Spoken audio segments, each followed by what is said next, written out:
तस्वीरें आप देख रहे हैं, ऑपरेशन टॉर्च चल रहा है, कहीं शुद्धिकरण अभियान चल रहा है। राहुल जी, एक तरफ ममता बनर्जी है पश्चिम बंगाल में, वो ये कहती हैं कि डिटेंशन सेंटर बनने नहीं देंगे, और वहीं यहाँ उत्तर प्रदेश में डिटेंशन सेंटर का ब्लूप्रिंट पूरा तैयार हो गया है और गृह मंत्रालय से हरी झंडी मिलते ही काम। एसआईआर और सिटीजनशिप को दोनों को अलग करके देखा जाना चाहिए। पहली बात, एसआईआर जो है वो शुद्धिकरण का प्रोसेस है और वो हमेशा होता रहा है। ये अगर मैं बिहार का छोड़ दूं तो 8वीं-9वीं बार मान लीजिए कि ये हो रहा होगा।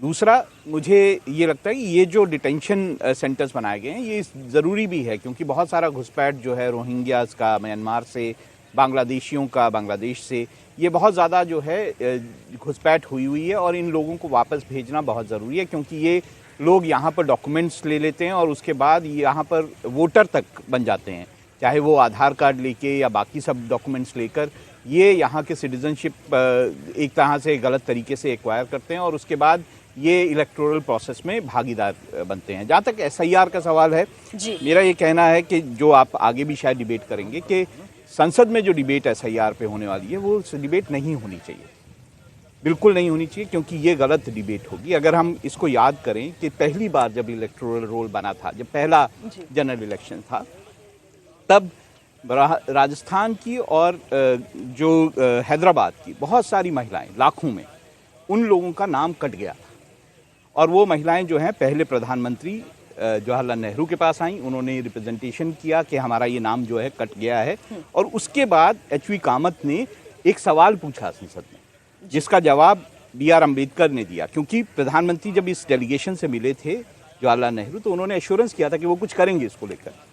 तो एचवी कामत ने जब ये सवाल पूछा कि इसमें क्या हो रहा है, तो तब डॉक्टर भीमराव अम्बेडकर ने ये कहा, BR अम्बेडकर ने ये कहा कि प्रधानमंत्री कोई भी एश्योरेंस अगर देते हैं तो वो लॉ ऑफ लैंड से जुड़ा होना चाहिए, उसके वो विपरीत नहीं दे सकते। ऐसे में जवाहरलाल नेहरू ने साफ तौर से संसद में ये कहा था कि इस मामले में मैं और मेरी सरकार के कोई भी लोग कोई एश्योरेंस नहीं दे सकते। उन्होंने इस डिबेट से अपने, मतलब इस सवाल से अपने आप को अलग कर लिया था और उन्होंने कहा था कि इलेक्शन कमीशन के प्रोसेस में वो इंटरवीन नहीं कर सकते। बिल्कुल, तो ये अगर बात है तो ये कांग्रेस को जाननी चाहिए। नहीं, लेकिन आज तो सर कांग्रेस का सरकार पर आरोप ही ये है ना कि आप ये जो भी चुनाव आयोग कर रहा है, दरअसल वो वोट काटने के लिए कर रहा है और संवैधानिक संस्था का इस्तेमाल करके बीजेपी अपने वोट बैंक को बढ़ा रही है।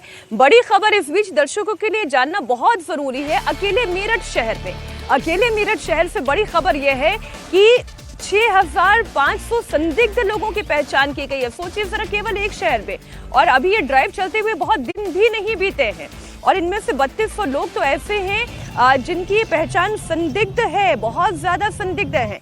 500 की क्षमता वाला डिटेंशन सेंटर तो सबसे पहले मेरठ में तैयार किया जाएगा। अब ये कहाँ से आते हैं, कैसे आ जाते हैं, शहर में कैसे बस जाते हैं, इन्हें बसाने के लिए कौन तैयारी करता है, कौन इन्हें रोजगार मुहैया करवाता है, क्या ये सवाल नहीं पूछे जाने चाहिए? वहां की एक रिपोर्ट आपको दिखा देते हैं। आधार कार्ड और कहाँ तुम्हारा? आधार कार्ड यही है क्या तुम्हारा घर? ओरिजिनल आधार कार्ड। हाँ बोल लो। सैन उम्र? चलो यही दिखा। कहाँ के रहने वाले हो? कहाँ के? कितनी झोपड़ी तुम्हारे पास? यह 7। तुम्हारे नाम 4 हैं? ना झोपड़ी। अरे तुम्हारी कितनी है? उम्र कितनी है? क्या नाम है? जिन आदमी का नाम क्या है? अब्दुल हाई। अब्दुल कहाँ के रहने वाले हो? आसाम गुवाहाटी। इस समय का यूपी मेरठ में हो जी। आसाम से मेरठ कैसे पहुँच गए?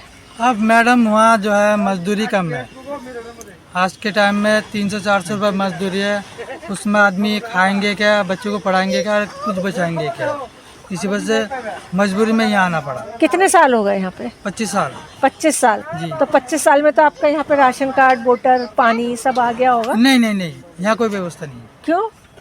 क्योंकि हम बाहर के है तो इंडिया के, पर बाहर के मानते हैं। आपने कोशिश की कभी बनवाने की आधार कार्ड वगैरह? अच्छा, तो वोट कहाँ देने जाते हो? आसाम देने जाते तो वोट यहीं डालते हो या कहीं जाना पड़ता है वोट डालने? हो? आसाम में जाना पड़ता है। यहाँ का क्या है आप पे पहचान पत्र? हमारा तो सब आसाम का बना हुआ है। आधार कार्ड वगैरह सब असम का ही है। हाँ। राशन कार्ड, आधार। तो यहाँ पर जो लाइट बिजली पानी मिल रहा है वो कैसे मिला हुआ है तुम्हें? हमारा तो कुछ भी ना लाइट काट दिया, कुछ भी ना है। सोलर से हमारा लाइट काट दिया तुमने? हाँ, लाइट काट दिया, कम से कम। कुछ भी कनेक्शन नहीं है, बिजली भी नहीं है तुम लोगों के पास? कितने साल मतलब तुम पैदा यहीं हुए हो या बाहर से आए हो? आसाम का है। आसाम से आए हो। तो क्या क्या प्रूफ है तुम पर अपना कि जैसे अब जांच चल रही है तो दिखाने के लिए क्या क्या है? सब कुछ है, वोटर कार्ड है, आधार कार्ड है, वो है, पैन कार्ड है, अच्छा, पहचान पत्र है, सब कुछ है। इससे पहले कोई जांच आई कभी? हाँ आई थी, जो 4-5 महीने हुए। 4-5 महीने हुए। क्या क्या पूछा उन्होंने? उन्होंने आधार कार्ड के बारे में पूछा और नाम वाम